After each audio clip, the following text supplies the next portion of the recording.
Hello, ladies and gentlemen, and welcome to this new episode of Sartorial Talks. Today, we have a special guest for you. We have a special guest even for us, because for us it's always a pleasure to have him with us. The last time I had a film discussion with him was already 10 years ago. I can't believe it. It was during this film that you may or may not have seen on our YouTube channel. And if you didn't see it, I really invite you to look at it. It's called The Beauty of the Gesture. So it's a film on artisanship that we organize with one of the most acclaimed and famous bespoke shoemakers in the world, a man who really brought something different in the shoe plate, something totally different in terms of style, and he was also, in my opinion, one of the pioneers or the driving force behind the sartorial revolution that took place in the early 2000s.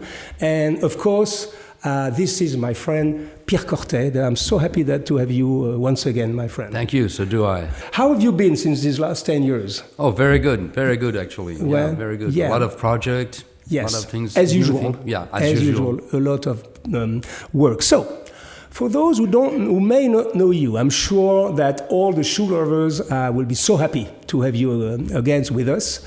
But for those who may not know you exactly, we're going to go through quickly the highlights of your career. And I must say that the destiny and the career of this man is not your usual career. It's made of encounters, of accidents, a lot. And so tell us, so if I remember well, when you were very young, you started to become an apprentice because you wanted to do this job. Was it a decision for you, or was it because you... Yeah, that was really an incredible meet with the material, the leather. Yes. Actually, I started to craft leather when I was a young boy. Yes. When I was around 9-10 years old. Yes. One of my aunts, she was a sculptor, and she was working plaster, leather, wood, a lot of material, ceramic. Okay. And so I started to work like a Game Boy. Like some children make some scales, plain scales, and yes. I was making some leather. Okay. Just very small items like belts or bracelets, just to have fun. You were 10 years old? Yeah, 10 years old. And you were selling them? Not at this moment. I'm just joking. No, but it's not a joke, because when I was so it started very young, and it became like an obsession and a passion. And when I was at the high school, about 14, 15 years old, I have my workshop in my room, and I was making some small things, small leather goods, very simple, Yes. And I was taking back at the school during the week, and I was selling at the I can't believe it. Just you were 13, 14. Yeah. So we say 14. In France, tu es tombé dans la marmite. I don't know how we can translate that. You fell into the cooking pot when you were young. Yeah. Okay, so it's the beginning, and then so you decided just after to do your apprenticeship. At 16, I was looking for a technical school. Yes. But, in France, the technical school are not so sexy. I mean, it's not very attractive. Yeah. Mm-hmm. So I decided to go to. In France, we have a guild which is named the Compagnons du Devoir. Yes. It's a very old guild from the Middle Age. Yeah. And so the process is very simple. You travel around the country. Yes. During 5 or 6 years, 7 years, and you change every year. You change of city, and you go from master to master, and so it's very, very unique. Yeah. And so you work all the day, and then in the evening you have 2 or 3 hours course in the workshop. Oh wow! So it's so to explain, I'm sorry to interrupt you, Pierre, on that. To explain to the people who may not know what it is, Pierre is talking about the guild called les Compagnons du Devoir, and this is very unique. Actually, we kind of proud to have this in France, of course, because it's very unique. I think there's only one country where it's in Germany, orthopedic or something like that. In Germany they have this guild too, and they are very traditional in terms of suits, costume they wear, and most of them are carpenters. Carpenters, But in France, you can be a ceramist, you can be a carpenter, you can be a stone mason. You will say stone mason, darling? You know, Sonia is always here. She's coaching us with our words because remember, we both only French.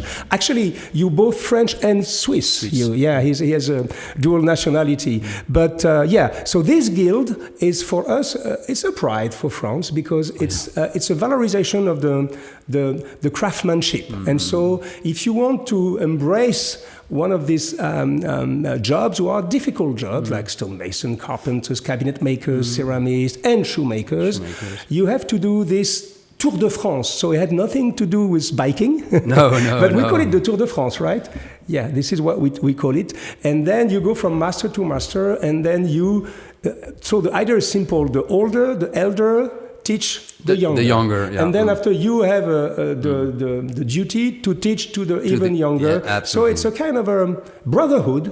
Absolutely, yeah. By the way, you call each other brothers, huh? Yeah, brother. Yeah, this is very cool. Huh? And so you studied this, you were 16, 17? 16 and a half, so almost 17. And then after that, how long did it take for you to finish your Tour de France? Almost 6 years. Yeah.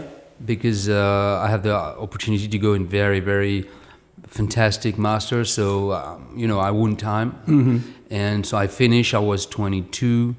And at this moment, I came in Paris and started, it's like a dream at John Lobb, Paris. Oh, wow, of course. It's an institution. Back in the years. It's still an institution. Yeah, but back in these years, it was massive. At this moment, it was incredible. Yeah. For a year and a half. Yes. Then after. So they took you as an apprentice when you. I was not apprentice. I was the beginning of how to walk. Okay. Really the beginning of walking.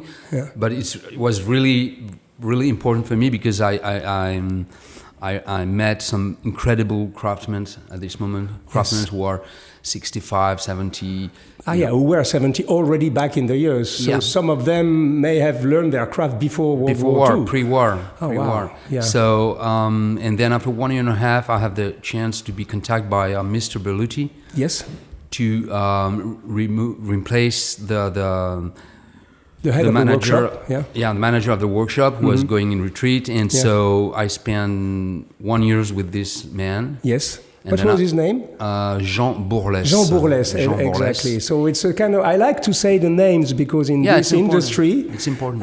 You can be quite quickly forgotten, even if you were at the head of Berluti, which was one of the two bespoke powerhouses in Paris, John Lobb and Berluti, more or less, right? Yeah. John Lobb was more for the conservative, established clientele. Berluti was a little bit more... it's more funky. More funky. It was more intellectual people. It has, for me, what is strange, I don't know if you who are listening and watching know Paris, for me, Berluti had almost the left bank atmosphere, even if it was totally in the right bank. But am I right on that? It was a club of gentlemen. The point of between Berluti and John Lobb, it's at Berluti. At this moment, there was Olga Berluti, who was a very important person, of course, and she had a very unusual attitude in the business, in the retail. She is unusual by definition. And so this kind of person transmits you a kind of her attitude, So her contact, I really learn a lot of things about how to be with the customer, how to be in your mind with the product, and how to désobéir. How to not agree, to disagree, and to disobey, and with the customer, and this is very, very, because it's give you freedom. Actually. This is why Olga will be probably remembered for that, and she was praised for that because she was a very strong personality. Not that easy every day, I suppose, to work with. Not easy. Very strong personality, but she was really I always pay tribute to the work of Olga Berluti for one thing, is that she really was a driving force behind this idea that a shoe before her, except some really elite people who will really know what it was more an utilitarian thing, And Olga, she really helped to put inside this a little bit of dream, a little bit of glamour. She created this famous Club Swan with Bernard Arnault, all the biggest CEOs that were spitting on their shoes, And so she made this very interesting. Which year were you in Berluti? You remember the year when you were at the head of the Berluti atelier? I started in 1985. Yes. to 1990. 19, so 5 years. Yeah, 5 years. Okay, and then what happened? You wanted to do your own stuff. I was not expected this, but one day one of our very old supplier called me and said, "Oh, Pierre, we have Mr. Richaud." No, I don't know him. Oh, it's a very old shoemaker close to the opera, and he goes in retreat and he wants to sell his workshop. So if you are interested I can give you his number and I give a phone call to him and say, "Oh, yeah, okay, why not? Why not? I mean, let's meet us." So we're talking about an old shoemaker who was... at a very small, a very tiny workshop in a small street, just 100 yards from Place Vendôme and Opera. Yeah. So it's a good location, just beside, but very good location. Yeah. And it was very small. And when I arrived, I'd say, "Wow, my God, it's very sad," because that was all with gray, with neons, lights, and... not really attractive. Not really attractive, but I understood that it was this moment for me because I have my personality, and I knew that with Olga, at a certain time there would be. I understand. You mean you have artistic ideas and creation ideas?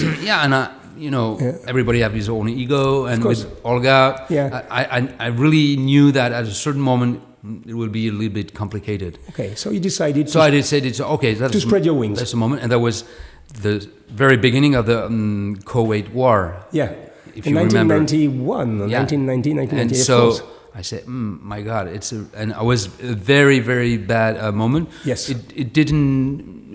It was not so very long, but it didn't last. That's a few months. Say, yeah. But and so I started this moment, and so. So the story, if I remember well, you told me about. Well, I can tell you, ladies and gentlemen, I know Pierre Corthay's history quite well because he has a huge chapter in our first book, The Parisian Gentleman. I dedicated a huge chapter to your life, and in our last book, Shoes. That you can still order, by the way, by sending an email to Hugo at parisiangentleman.fr. Sorry, a little bit of promotion. There's a huge also chapter on Pierre and his destiny and his life. And at this moment, specifically, if I remember well, you didn't have the money to buy the Richaud. You were broke, basically. Not broke, but I had my salary and I was young, and that's it. So I'm sorry to say broke, but you didn't have the firepower to buy anything. No, absolutely. So the man who was selling the workshop says, it costs a certain amount of money. I'm sorry, but I have no money. Yeah. Oh, you have no money? But how are you going to do? Cool. Look, I propose you a deal, and I propose him to buy on 5 years a crédit. Yeah, just to give you a credit. Credit on 5 years. So each month I give him a certain amount of money, and during 5 years, I pay. It's and started from zero, and I pay, and after 5 years was my own business. I think this kind of thing could not happen these days. Well, it's a very old-fashioned way, It's like probably. Did you sign a contract? Not really. Yeah, we got. We went to notarius office, notary office, and. We signed we call this in French, billet à ordre. Okay, it's something that engaged you to pay or something like so that. I signed a bunch of... And you mean, these are checks, basically. Yeah, it's like a check. It's like a check, but you put a certain date on it. Yeah, so he had exactly.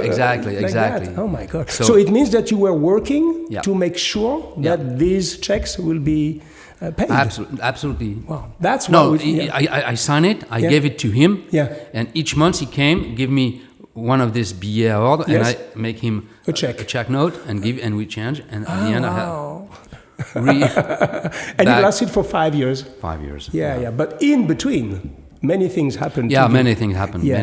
And that's a very interesting story. So first of all, what I like in the story that Pierre is telling is that sometime we have. The people who are in the shoe arena, people who really love shoe, they know that the name Corthay is quite important for them. I really speak about the people who are really in this passion, And then when we discover, and so we look at that always like a luxury product, and we always have this impression that all these people like you are playing in this field, have a kind of a glamour life and this kind of stuff, which is not true. But when you hear Pierre that he started from scratch, he did the apprenticeship, and then this is a lot of work of blood, of sweat and tears. You don't come like that you become a shoe designer. No. It's an extremely complicated work. Yeah, it's long. It's a matter of time. I mean, you have to be very passionate. You have to be extremely exigent, very exigent. Yeah. No compromise, no. So of course you have some moment where you are very distressed, because sometimes you have a month that you don't make a pair but that's life. I mean, you have to really. Alors, there's something, I don't know if it shows here. No, we don't see on this one. There's something I will show you later. Is that one of the logo of Pierre is a star. It's very important for you because all of Pierre's destiny has been made of encounters with extraordinary people, and this is why he believed that he has a little star above him, a good star. We call it in France. So. We like to say we have a star above his head that wish him luck all the time. And so the first moment that really it's a milestone in your life and in your career as a shoemaker was to encounter with this incredible journalist from the Herald Tribune. My first, actually, I think I was one of my first interview, which is a bit crazy. Because, in your life? Yeah. Wow. So you start with an enormous name. Yeah. And one day I received a phone call from one of my friends and said, "Oh, Pierre, I have a journalist. I don't want to make an interview, so she's going to come to your workshop." Okay. Okay. And 1 hour later, a lady come in my workshop. Yeah. Say, "Oh, hello, madame." And say, "Oh, hello, you're Pierre. Yeah, I'm Suzy Menkes from the Herald Tribune." Yeah. Wow. Enormous name in the world of fashion. I didn't really realize at this moment who she was because I didn't read Herald Tribune, of course. And you didn't know her name. I didn't know her name. No. So and she made the interview, take me photos, and the week after, we on the fourth page of the Herald Tribune weekend, it started to be on the back cover of the Herald Tribune weekend, which is an enormous promotion. And so from that, your name all of a sudden emerged from pretty much nowhere in Paris. And I started very soon after. I started to have some phone calls from American guys who came often in Paris, and we started to have a dozen of customers like this very quickly. Yes. And 2 or 3 weeks after, I have a phone call for an English woman, and said to me, "Mr. Corthay, I saw this interview in the Herald Tribune. My boss is very important people, very special. You must meet him in London. He's London. Can you come in London?" "Oh, of course I can come in London." Well, that was already a change of life. Yeah, because previously you were alone in your workshop, and then in a few weeks everything expanded. So tell us this story because I know the story, but it's a fantastic story. I took a train ticket. I mean, Eurostar. I arrived in London. She said to me, "Oh, you go to the Dorchester in Hyde Park." Why? And you wait my phone call, and I explain you how to do it. So I arriving, put my luggage, my sample, everything. She called me just 10 minutes after my arriving. Yeah. And said, "Okay, you have a car downstairs for you in 5 minutes." So it was very strange for me. This is a thriller almost. Yeah, it's a bit. You're in the movie. So arriving, the limo arrived. So we started to go in London, and then we're arriving in Regent's Park. Move like this and saw the door, like massive door open on a castle with a park, and wow, where we are, man. And it's a fairy tale. It's like a fairy tale. Yeah. And I came into this castle, and I saw a guy arriving in soccer shorts with t-shirts with a number like this, and very friendly, and that was the Brunei Sultan. The Sultan of Brunei. Wow. And that was very quick. I take the measurement, show my sample, and he say, "Oh, okay, good. Okay, make me all other in black and brown." Oh my gosh. Thank you for coming, London. Bye, Pierre. Very friendly, but like this, very quick. It meant how many pairs? It meant a lot of pairs. At the final, because of course I have some sample, but I have perhaps 21 sample, not so many, you know. So, and after this, the girl who was in contact with me, Stephanie, she said to me, Pierre, okay, he likes your shoes, but he wants some more. Can you design it? So I started to design some unique model for him. And by fax, at the moment, we have no email. Fax, and we make 140 pairs for him. 140 pairs. This is miraculous. But at the same time, it's miraculous. That's you have to be ready for a miracle like that. So you've been fighting for it. Of course. And you had the training and everything, but it's a form of consecration. But at this moment, you have to keep a cold head and to recruit people. You couldn't do this by yourself. I recruit one guy for helping me, but even with one guy who was working 10 hours a day. Of course. To do it, because we want to delivery, be paid, delivery paid, and that was very, very fluid. I mean, no problem. Is it at this same time that Lanvin asked you to work very for close them? In 1993, I think. Lanvin was rebuilt their own building in Saint-Honoré, just in front of Hermes. And the CEO of Lanvin decided to make a bespoke flat, at the last floor. And so there was, of course, the suits. Bespoke suit, bespoke shirts, I suppose, everything. Very famous, hats. And he wanted to have the shoes. So he made us a very nice shop-in-shop. Yes. And we started to work, and we made a good business. It was not easy because I have to walk to Lanvin to back. I understand. But it was okay. So it means that in a couple of, maybe in the span of time of 1 year and a half, something like that, between Suzy Menkes, the Sultan of Brunei, and Lanvin, your life changed totally. Of course, totally. Because we remake not the whole, but we started to remake the shop into a more sexy place for welcoming the customer. We have buy some material because in our job, in our business, the leather is very important. If you find a stock of black fantastic leather, you better buy all to be sure that you can have it for the future. Because if you don't, you never know if you're gonna. This is one of the major problems of the shoemakers today, because if you don't buy a certain quantity, you can't have the right leathers. Because you don't have any more retailer today for leather. You have only the tannery.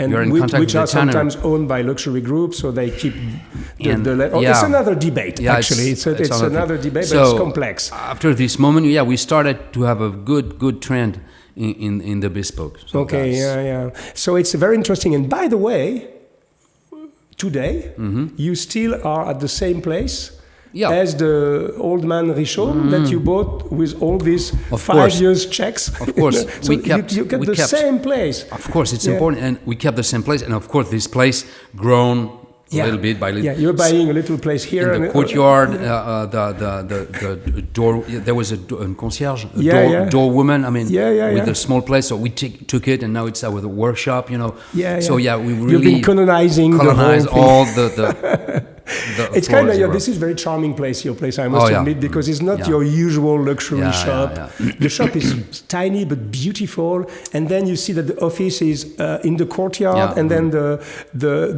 atelier, the bespoke atelier, is on the other courtyard, and then you go under the basement. The basement. We have 2, 3. Not a workshop. We have the place where we make dust, and the place where we stock the leather in a good condition. Place also where you have all the last for your customers. And all the last of the customer also is stocking. Okay. The last, ladies and gentlemen, if you're not into the shoe vocabulary, is the wood, the form in wood on which the leather is going to be put on. It is a replication of it's made according to the measurement of the customer, but also to the style he wants to wear.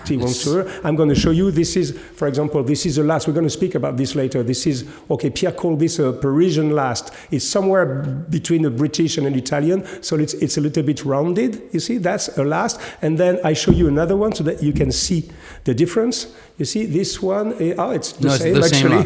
Give me the job period. Yeah. And this one is a different shape. You can see the difference between this one and this one. You see, this is what we call more on this a little bit later in our conversation. So we are now at everything is happening for you. So and then your dream, maybe not your dream, but your intention, like a lot of bespoke shoemakers, was to say, how can I make some of my product more accessible to the broad public, Yeah. and how can I go at last to the broad public and not stay only in the bespoke, this very little market. Well, it was to go ready to wear.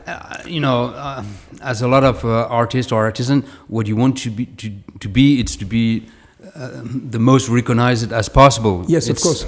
I mean, it's an ambition, it's a pleasure, it's very important. Yeah. So of course it go through the ready to wear for us, Of course. So I decided to have some ready to wear quite early. In 95, 96, I was already thinking to this. Yeah. And by chance, I started in 2001 with the first collection of ready-to-wear made with a subcontractor in Italy. And you were not very happy, huh? well, it was not really easy to work with him because, Okay, it's another story. It's but another it was story. complex, yeah. So we have a year of work with him, and then we stop, and then we try to find another one in France. But it was not easy because his capacity of production was not good and was complicated. Blah blah. Okay. And at this moment, another thing's arriving. Another miracle. arriving. This one was really particularly spectacular. Also, incredible. Incredible. So tell us the story. It's about Mr. Rubin, right? And so I had a customer at Lanvin Yes. at this moment, an American customer, very difficult foot, very, very difficult foot. So we really fight for... When you say difficult foot, what the morphology of his foot? Both morphology and brain of the foot, so that was... Yeah, and finally we make the shoes, and we make 3 pair for him. He was a businessman at this moment, and it was in 1993, 94. And in 2000, I have a phone call from this man, Robert Rubin, and he said, Pierre, I want to see you in Paris, have a lunch, I have a project I want to explain to you. Okay, great. The week after, he came in Paris, and we have a lunch, and he said, well, look, Pierre, I'm a car collector, race car collector, and I have a car that who won, really. So... you mean he was collecting the sports cars, but who won a race? Won a race, yeah. I'm sorry, that's it's very unique. Yeah, it's very unique. Yeah. And so you have a Bugatti, you have a Jaguar who win the Monte Carlo rally. You have a Okay, so he got a man with a decent firepower, we can say. We can say this. And so I said, oh yeah, Mr. Rubin, that's very interesting. You have a race car collection, and I didn't understand what he wanted to say to me. You know what? Maybe he wanted you to do the seats in leather. The seats, I was expected what, and he said, and after this, I bought a race, a circuit, a circuit, circuit. A racing circuit. We say a circuit. Well, a track, a racing track. Yes, a track in Long Island, very old, from the 50s, and I bought it for having fun in the weekend with my friends. Yeah. Oh, right. Okay, but still, very interesting. How do you come in the picture? We still don't understand. And he said, but the problem is they are very noisy car. Yeah. Because they are old, they are, and if we are 3 or 4 friends to race over the track, it's impossible for the neighborhood. So I had some very gentle words by my neighborhood and say, oh, Mr. Rubin, it's okay, but the weekend we like calm, we come here to be cool. Okay, so I say, what I'm going to do with this, because it's huge place. Enormous, It's 240 hectares. I don't know in 240 hectares, and it will be multiplied by 4, let's say 1,000 acres, something like that. Amazing. Yeah. And he said, what I'm going to do? Oh, he said, I'm going to do something I'm going to make, of course, like a lot of Americans is playing golf. Yes. Okay. But he disliked the dress code, the way in the club the guys are. He wanted something different. He wants something different because he's a bit funky, this guy. Yeah. And he said, okay, I'm going to create the most incredible golf course in the world. Very expensive. Where is it? It's in Long Island. It's close. I'm sorry. Wainscott it's in the center of Long Island. Yes. It's a very nice place. Yeah. You have a private airport with only jet. It's... Okay. So he created this golf. And he asked to the founding members, yes, of course, before started anything, $800,000. Yeah, close to $1 million, let's say. Close to $1 million. Just to help. Yeah, just to be make, a member. To be a member. Not even to play for them. I know because the golf course was not created. Every year they have a fees for, small fees. That's a good business. Yeah, it's a very good business. Yeah. So he make a huge golf course, 18 hole, on this amazing place. And he said the electric car is forbidden. Oh, wow. No, you have to walk. Yeah. You have to walk. And started to... Yes, now you start to understand where you are in the picture. And he said, well, Pierre, I think it's fair to offer a pair of bespoke golf shoes to the founding members. What do you think about it? Well, Bob, it's a good idea. You know what? Let's do it. Yeah. And so that was incredible too. And at the end of the conversation. The day after or 2 days after, he said, "Oh, Pierre, okay, how do you want to do with the money? If you want, I can give you advance 50%, or if you want, I can give you all the money now and it's done." I said, "Well, okay, Bob, let's do like this. You give me all the money and we manage it." Because so, in my mind, I have already the idea to make the manufacturer. Yes, and that's the whole story. That thanks to this gentleman, Bob Rubin, that paid, I don't know how many pairs, but a lot of pairs up front like that. Pierre Corthay is not the kind of guy who will keep the money, and smoke cigars and go on vacation. Oh, no, I don't care about this. His idea was to have his own factory, his own workshop. And with the money of Bob Rubin, you were able to create something like almost it was kind of a crazy decision because you really jumped into the big swimming pool. When I came to my bankers and say, hello, because at this moment we have a very family bank, and I saw the guy, hey, Daniel, I'm going to have a manufacturer. I just need perhaps 20,000 euro more just to be safe. And look at me and say, a what? A manufacturer? Yeah, a factory, a workshop, Are you dreaming or are you insane? And I say, no. And so he followed me. By chance, and so we started. Finding a very big location close Paris, Neuilly-Plaisance. Like an old warehouse or something like that. Yeah, it was an old warehouse. Yeah, and we bought about 27 machines. Yeah, we put it inside, and with 2 other guys, we started to work. Only 3 people for more than 20 machines. Yeah, but this is normal. You need a lot of machine. Yeah. Any operation is made with the machine. Yeah. And so at last, you were reaching your goal, that is to say, how can I transform my bespoke into ready to wear? And if I would be able to do it by myself, with my own factory, with my own workers, that was your goal. So here you go. But that's not that easy at the beginning, I suppose. It was a lot of work. We had another chance. It's in the same moment. Everything was happened at the same moment. Yes. That was really excited because... I was sleeping perhaps 3 hours a night, not more. Okay. Yeah. And a Japanese company, 2 Japanese company, was in competition to sign with me a distribution agreement in Japan. So the one who won the agreement was a company which is named Figo. Now it's United Arrow, who rebuy Figo. It's a long story too. Okay. And they opened for us 3 shops in Tokyo, Osaka, and Fukuoka. And we signed an agreement for about 500 pairs a year of shoes. So we started with our first order at the manufacturer was 500 pairs of shoes. Fantastic. How can you do it? And we did it. But of course, with the Japan, the first order we ship on 500 pairs, they send back about almost 300 pairs that we have to redon. Yeah. So we can say that you learn the job the hard way every time. We learn from our mistake. We learn how to do it, but honestly, it was very distressing because when you receive the shoes back and you say, for this, because the Japanese, they look at the product and you're like, very with a microscope. Exactly.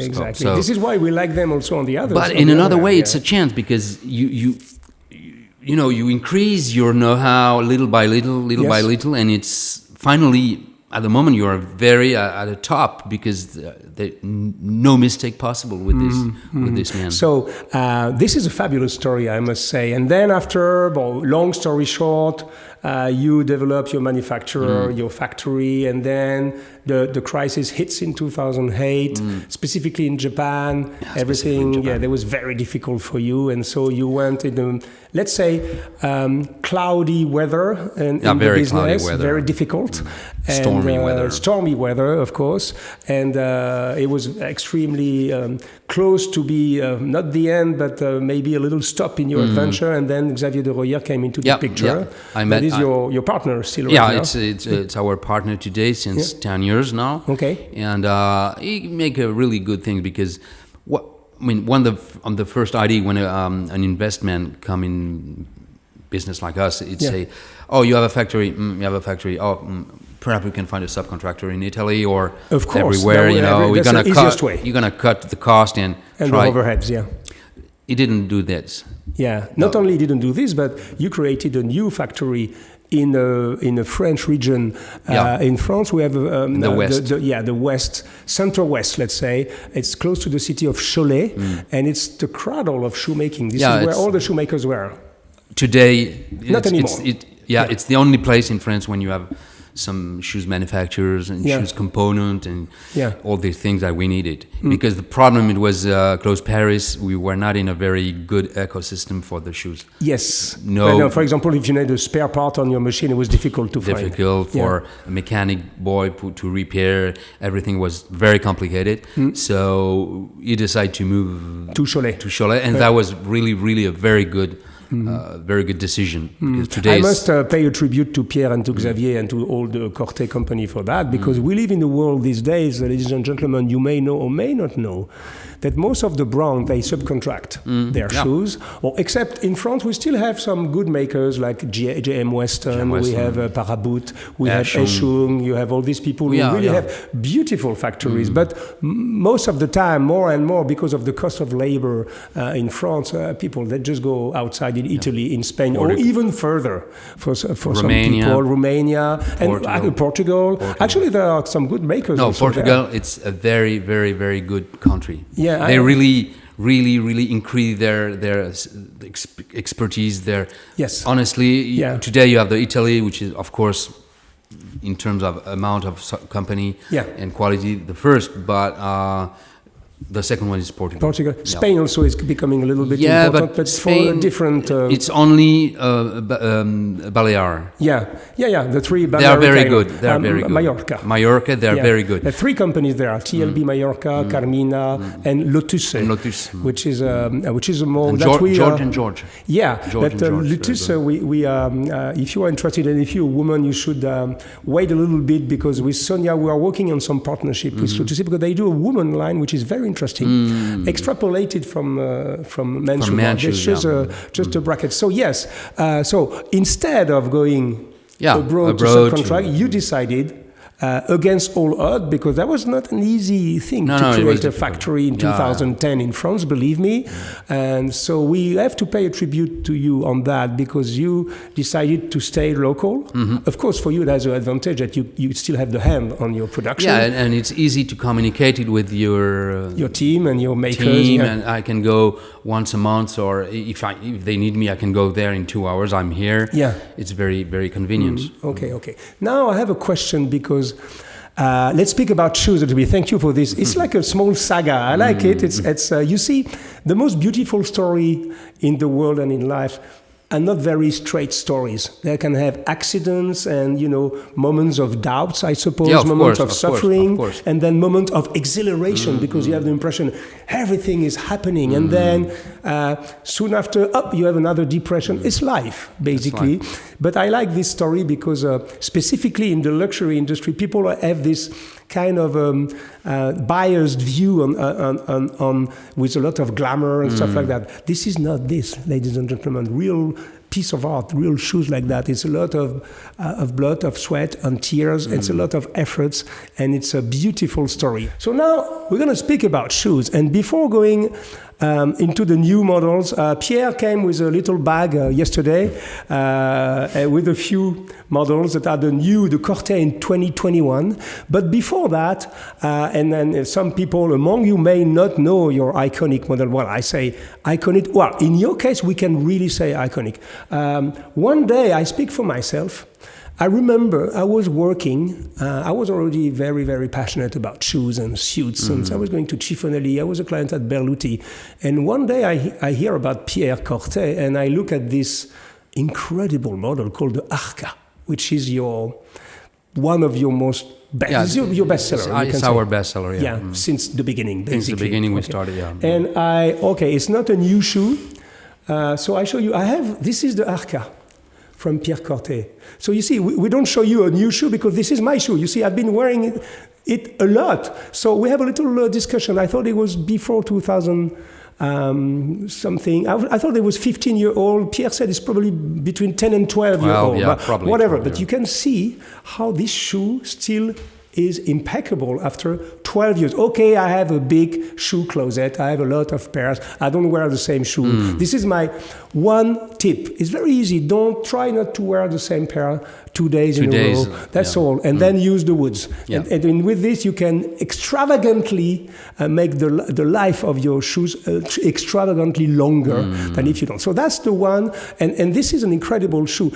Tell us the story about that, because it's coming, first of all, the word Arca, because everybody knows this model, Arca. It's coming from something? Arca. It's coming from a boat, a yacht. And when I was a kid, my grandfather was crazy about boats. We have 3 boats at home. Okay. And one of those was calling Arca. Okay. And it was a ketch from 1927. A ketch is a form of sailing boat? Two mast. Oh, wow.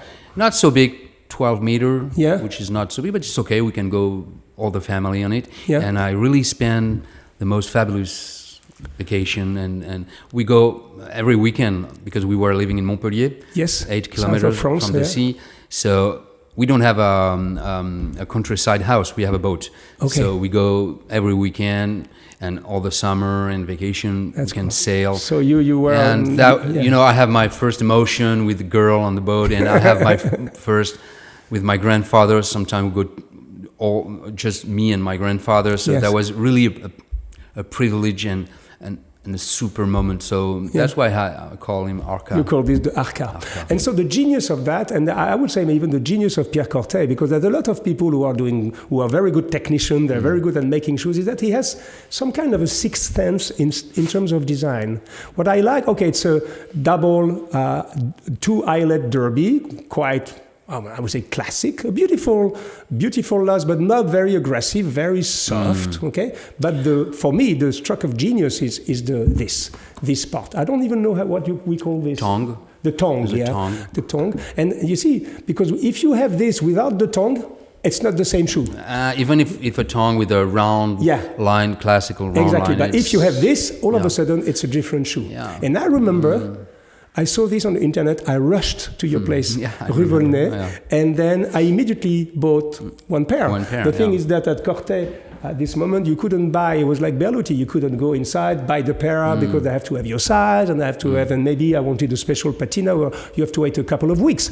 But so I was extremely impressed by this shoe, and it's still your bestseller since. Yeah, by far. Very famous shoe. And then the second one, which is probably your second bestseller? Look at this marvel. Same thing. This one is from 10 years ago. Look at that. I've been wearing it quite a lot. And it's called the Vendôme. Voilà. So it's a wingtip, very classic wingtip, but the proportions of this specific shoe are very impressive. And specifically this, the wing. You put it very at the front of the shoe. Very low on the vamp. Because, why? For a few reasons. Because probably you noticed that the last, the general last, is not so long. It's not so long. No, it's long, but not too much. Because I hate the shoes like Hydro Speed. Yeah. It's like make Nordic skiing. It's crazy. Yeah. And so the difficulties. The detail is very important because the proportion of each part of the shoes have to be very well balanced because the last is not so long. So making these wingtips very low, it give you some a big part here, and so it give you the idea of it's lighter. Yes. You know, lighter, and above all this part have to be very dégagé. I mean, very free of very clean, very accident, clean. Because when you stitch here and here, of course, this two part are very critical part for the comfort, because you have the first toes here and the fifth here. Yes. So if it's too stiff here and here, it's not comfortable. Yeah. So that's why I really try to put this low to keep some freedom in this part of the shoes. Okay, and it creates a special, a very interesting effect with this shoe, is that when I put it on, I have the impression I'm leaner. I have the impression my silhouette is stretched and my foot is more. You know longer. why? Because the shoes, it's really the signature of your silhouette. It's the where you put your foot is on the floor, and your head in the heaven. So it's the two extremity of your silhouette. Yes. That's the more important things. It has I mean, physically it's extremely important, but I would even say spiritually it's very important. Yeah, it's the connection with Earth. Yeah. And, my grandmother was saying, "Oh, you know, my boy, if you have a super nice hat and super nice shoes, you can go everywhere." You know, my mom, she was saying pretty much the same, except she would, but don't forget to have clean underwear. You never know if you're going to go to the hospital. I'm not kidding. My mom was always saying this to me. Just make sure, you know.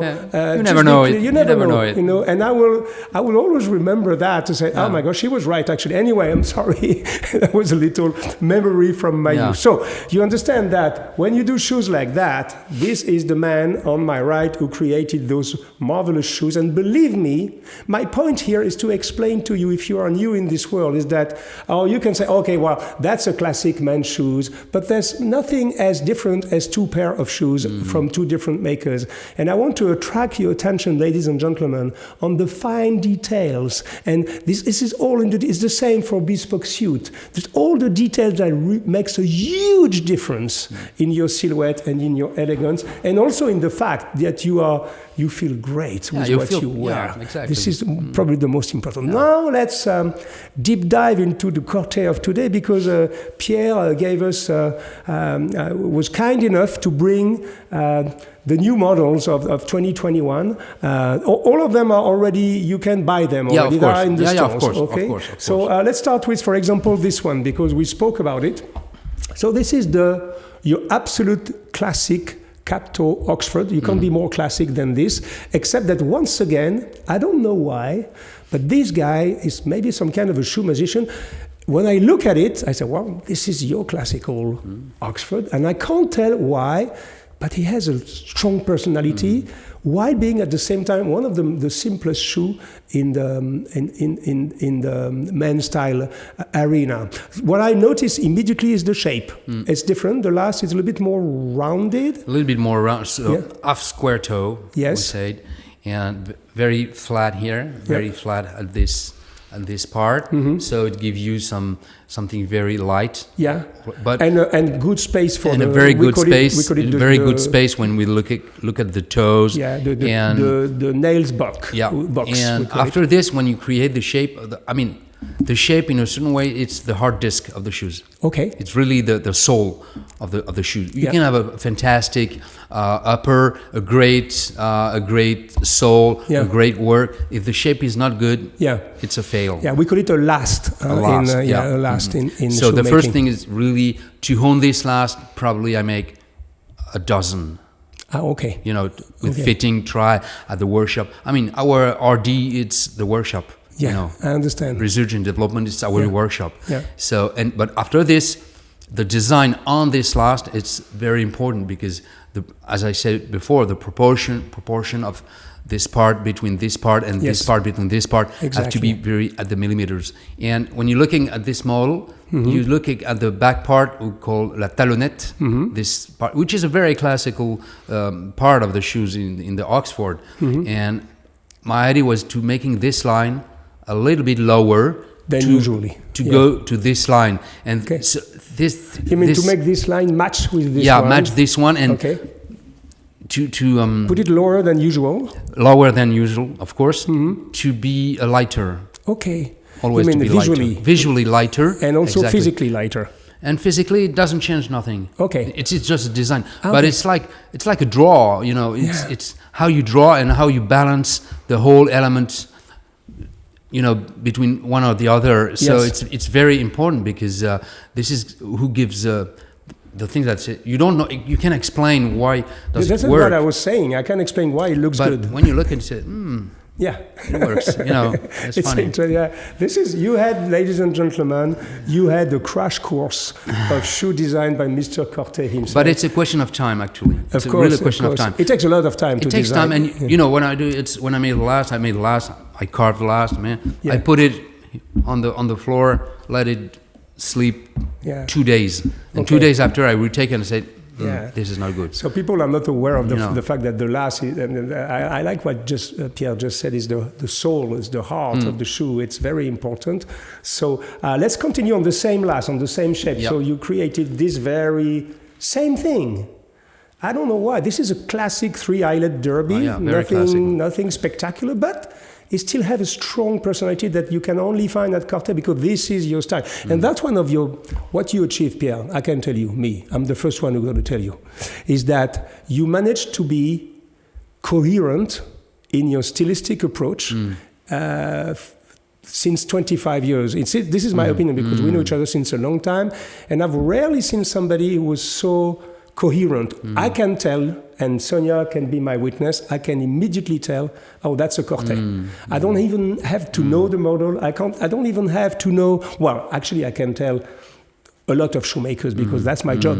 But yours specifically are very easy to identify, and we don't, in French we would say, they have this je ne sais quoi, you know, and it's literally a je ne sais quoi. How can we say that, why is this shoe, which is absolute classicism, stunning? Explain to us why on this one. It's a question of, again, it's a question of how you balance the volume and the line and the color. Yeah. The color came in at the end, but the line and the volume. How you can. This example is very easy to notice that this part here, the way you assemble the back and the vamp. Yeah. Those here, 2 parts match. Two-part match, but this one is like a derby. That means the back part is on the vamp. Yeah. But here, at this place, the vamp come on the back part. So it's like an Oxford at it's the like back. an Oxford assembly. Okay. So it's a kind of an hybrid between the derby and the max. Yeah, it's something a little bit hybrid. Yeah. Yeah. You don't see immediately, but after looking at it, I see this. Yeah. So I love that. I want a pair of these. I'm going to put this on my list, darling. I look at my wife because she said, I'm not sure. Let's continue on the same last. Same last. Yeah, same shape. So you see how you can make different shoes on the same last. So I repeat for the people who are not in the shoe business or in the shoe industry, who are not shoe lovers, the last is the shape of wood, not this. This is an embauchoir, we call it, that normally is, if you are bespoke, you're going to have the original last, but if you're not bespoke, you're going to have the last of the wood of this last. So it's a piece of wood on which the work is starting, basically, but it's the soul, literally. If you change a little bit the last, and we will show you something later, you will understand quickly that it changed the whole thing. Aesthetic. Aesthetic. So this one is it's a monk strap, a single buckle. And once again, I can see this one, a little thing here. Normally when you have what we call a lake here on an apron, normally it goes all the way to here. And Pierre decided to put it down here. This is an aesthetic decision. Did I describe it well? No, it's perfectly. Yeah, it's perfect. I love the monk. Yeah. But the monk without nothing too is very, very classic. A bit boring. Well, so I decided to make a monk with this apron here, which is a kind of a wingtips, but without the pointed. Yeah, without the brogues. Yeah. Without the brogues, without the hole, and also I decided to add this talonnet again. Yes. But again, lower than the other one, just to give some really I can breath. Imagine. I mean, the model have to breath, and you have to breath, and this is the secret, because when it's at your foot, you're looking from 1 meter 70 centimeters, more or less. So it's important to look at the model at this distance to be sure that it works. Yeah, of course. I never thought about that. You can take the model in your hand and say, oh yeah, it's very nice. But when you put on your foot, you say, it's not the same. The important thing is that you have to look at the model on your foot. Okay. And that's why when we try it, I said to a guy at the office, okay, wear it, and I want to see you at 3 meters. Yeah. To see how does it work with your your silhouette. And so it happened to you that you were very, very happy with the last, and then you put it on the foot, and it didn't really work. We missed this. We missed this, or we're going to have this here and here and here. Yeah, this is the part of the work. It came from the philosophy and the way of working of the bespoke. Yes, of course. It's the same process. Okay, so let's go now. Thank you. This is invaluable know-how that Pierre is sharing right now, because it's you can really deep dive into this. This is a mesmerizing world. Honestly, when I say to people, I write a book on shoes, everybody has a look at me, how can you write a full book on shoes only? This is not a very interesting, this is a fascinating world. I think it's probably the same in every sector of life. When you really deep dive into a craftsmanship, and you discover something that are really, because what struck me when I really went into the shoe subject, it was that the shoes can be outside extremely posh and polished and beautiful, but inside it's very archaic. It's the inside of a shoe, it's a mess, literally. In French, we say c'est le bordel. It's really full of. You see some different kind of leathers. You use some cork. There's a lot of dust. It's like a car. Yeah, inside exactly. It's like a car. Exactly. You know, it's very close. I mean, in a certain way, it's very close because if you're looking carefully to a pair of shoes, there's no angle. There's no. And it's your personal vehicle. Yes. Actually, it's your personal vehicle. So it's like a car. And inside, I mean, most of the work, you don't see it. No, it's you don't inside. see it. Yeah. And thank God, because it's very archaic. It's very strange. So now we move to another last. So you see the difference? The first one was more rounded here. This one is more, I would say, more in the Corthay style, the original style. So it's a little bit, what's the name of this last? This last is called Odeon. Odeon. And I like it because it's a little bit personally. I love the three first that we saw, but this one is more like my style, so something a little bit more, I would say, aggressive, but at the same time, still very soft. It's very wearable. I mean, you don't look like an old car dealer, or like, you look like somebody very we call it a second-hand car dealer. Second-hand car dealer. Hello, everybody. If you're a second-hand car dealer, don't take it personally, please. No. It's a joke. It's a joke. Well, I can give you another joke, because I was in a family meeting, and actually I was attending funerals of somebody of our family. And one guy, I was dressed with a double-breasted bespoke suit. And one guy came to me, an old man, and he said to me, he wanted to pay me a compliment. He said to me, "Are you a salesman?" And I said, "For us, it doesn't, And he said, "Okay, what do you want to sell to me? Like a car?" And for him, it was a compliment. It was a compliment. He thought he was telling me that I was looking good, because I was looking like a second-hand car seller. Dealer. So you see, it depends on the attitude, and of course there are some great people everywhere. Anyway, so this is a jodhpur, a very classic model, with these straps that it goes. So it's coming from the equestrian world. Actually, this model was or is wearing by the guy who make horse riding for the training. Okay. And after you mean for the training, they don't put the high boot? Not necessary. I mean, this is the story. Yeah. But today it's became a city shoe. Yeah, it is a city shoe, of course. It's not for equestrian. But that's from the style of equestrian. It's a beautiful shoe, ladies and gentlemen. It has a name specifically? The name of this model is Pégase. Pégase. Okay, like she's a flying shoe, literally. Okay. And now we move to something very... now you can see, you're going to understand why the last and why every detail counts. Okay.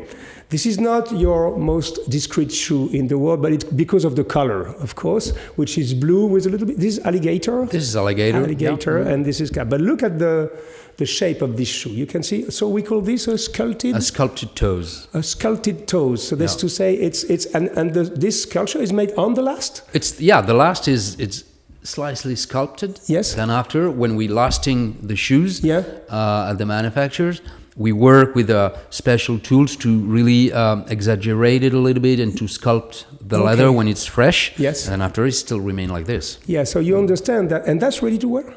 Sorry? This is ready to wear? This is ready to wear, made to order. Made to order. Made to order. It's a big part of our work. It's mean this is our strength too. It's because we can propose to the customer to have if you can have an arca out of the box as it. Yes. But you can say, oh, I like your arca, but can I have a piping in lilac or a little insert of alligator, the insert of alligator in this color, and so you really can compose your own shoes. So this one, for example, which came from the bespoke collection, the Boss 4, you have almost all the option. The sculpt toe, the color, almost. That's beautiful. I love this. Okay, if I would do a pair like that, I would do it in a different color, personally. But this is beautiful. So you can see there's nothing more different than two shoes, even from the same maker.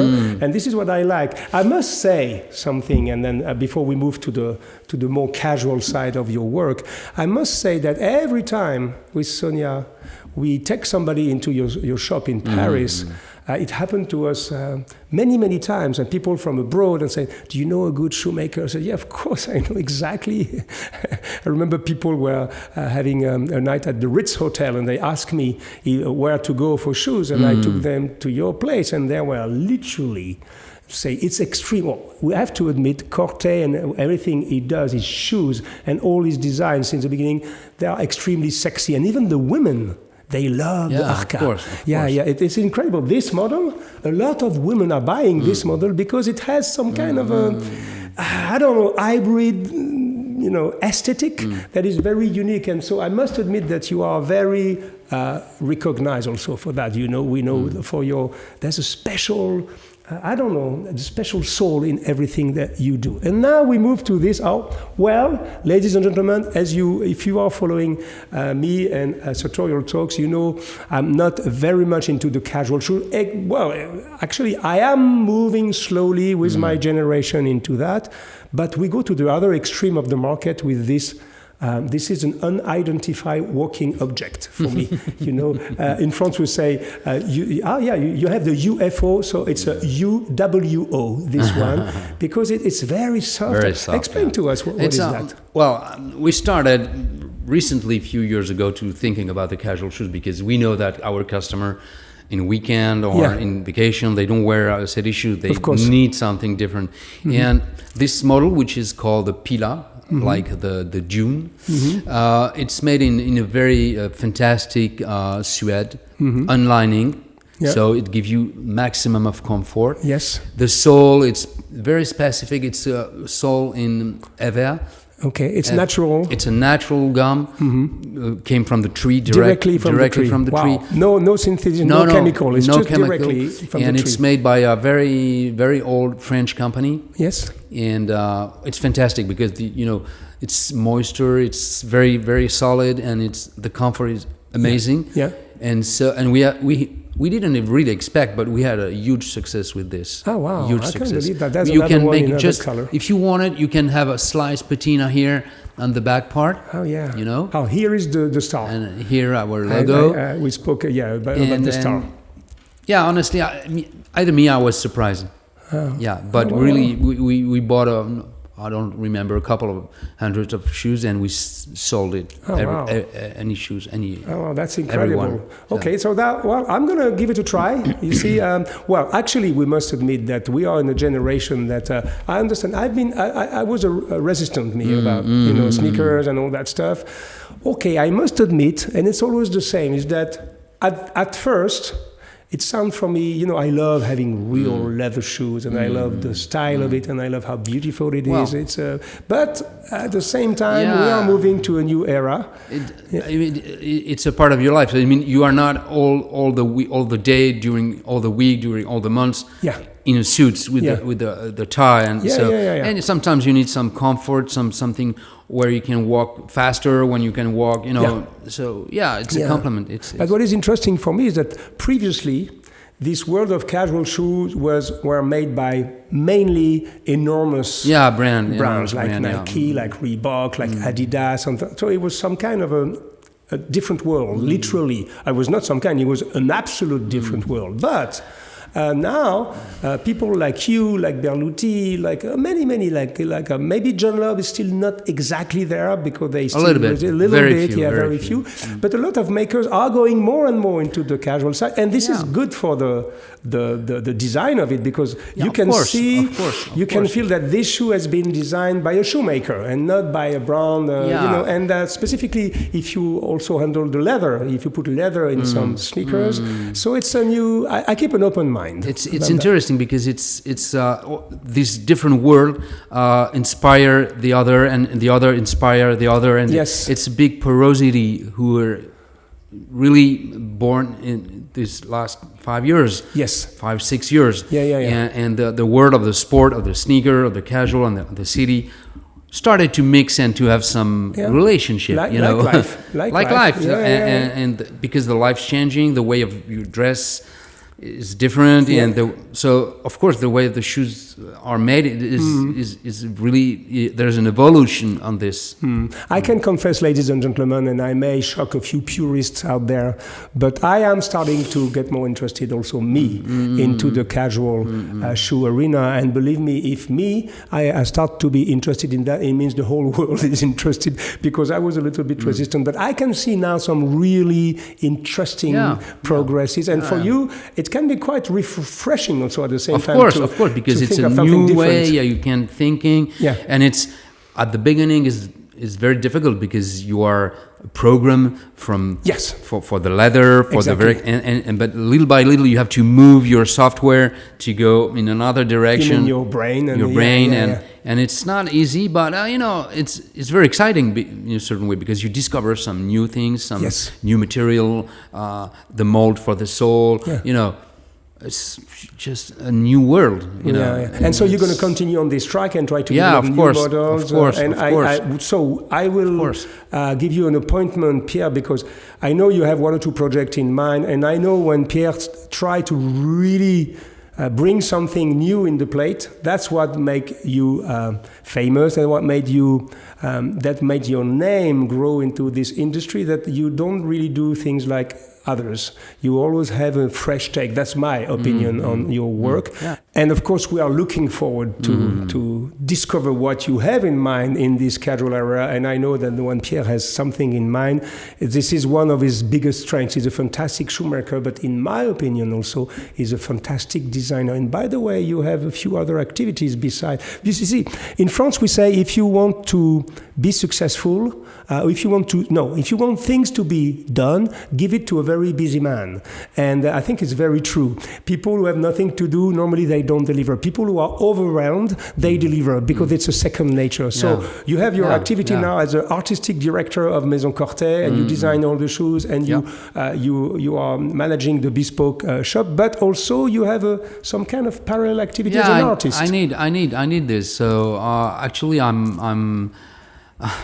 I have an artistic activity since 12 years, more or less, and I make my coming out 6 years ago. Yeah, I remember very well. And but my artistic activity is painting. I have a word for it. It's painting sculpture or sculpting the painting. Okay. It's because it's volume. Yes. It's volume, of course, but with the color. So I'm looking me as a painter and as a sculptor, both, So okay. I mean, a lot of artists have already did this, the way of mixing painting and sculptures. Yeah, because adding volume to a painting. Yeah, and go outside of the frame. Yes, you know what I mean. That's and cool. So this is very big part of my life today, because I have the chance to have my own homework at home, so I can paint in underwear if I wanted, so it's no problem, Okay, that's cool. On the morning, and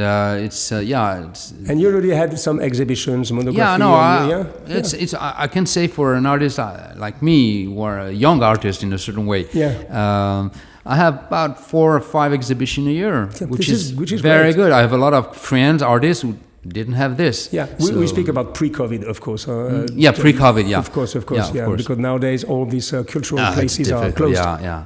Okay. So you do also ceramic? Yeah, I'll do also ceramic, because ceramic for me, it's magic because of course it's the volume and the clay. It's a very friendly material. You know, when you work clay, it's like you work. You're modeling the life. I mean, it's incredible. It's under your eyes. It's it's fantastic, and it's the volume. So honestly, making shoe shape really helped me to do ceramic. I understand that very well. Because, I mean, I have I'm thinking in volume. Yeah. You know what I mean? So, for example, I have a project for a chimney accessory. Fireplace. A fireplace. Yes. And so I design and I make the first prototype in clay of these things like at the very. I don't know the word in English for that. It is a small cast iron thing that you put inside the fireplace the chimney, to put the wood on it. Yeah, okay? Exactly. And so this is normally you don't find anything very beautiful on that. I'm when I started this project 1 month ago, I'm looking on the internet what exists, and I was so disappointed. I mean, wow. So or it's very classical for Osmanian building, like with very classical, or it's nothing. Yeah. It's very sad. It's very sad, or something a designer want to make an exercise and make them. So you started to design this. Yeah. You're crazy. I like you. You're very crazy. This is why we love you here. No, I mean it's a necessity. Yeah. I have to do it. So that's congratulations anyway. So thank you, Pierre. It was as usual. Also, we have to stop at one moment because with this man, we can have conversations of 3 hours. We forget the microphones. Specifically, when we speak in French, we can speak for the whole afternoon. And we did this interview and this discussion. Sorry, not an interview. This is our style. This talk together yesterday in French, and we had to do it in 2 parts because we were way too long, and we couldn't stop speaking. So we decided to do 2 parts. In English, as we are less comfortable with the words, we decided to do only 1 part. We hope, ladies and gentlemen, you appreciated this meeting with Mr. Corthay. Of course, he's a good friend of ours, but it's a name to remember, it's a name to know. If you are into business shoes, if you want to add something of a real flair, I would about to say the French flair because I'm a rugby man, so we are very famous in the world for what they call it the French flair. But I think Pierre is an excellent ambassador of the French chic and of this French sophistication that we are standing for, because sometimes in our country we have this bizarre complex that we are not as good as we used to be. This is not true, ladies and gentlemen. And I'm going to do my patriot right now, that we still have an enormous amount of know-how in this country, an enormous amount of outstanding craftsmen, and Pierre is one of them. Thank you very much for your visit. Yeah, thank you for inviting. Yes, and then and we have to make an agreement. The last time we did an interview together was 10 years ago. Yeah, we can decide and we can commit that we will do it before 2031. Before 2031, the next time. Of course. I hope so. Yeah, me too. Thank you, Pierre. Thank you, Hugo. See you, everybody. Bye bye. Take care. Bye.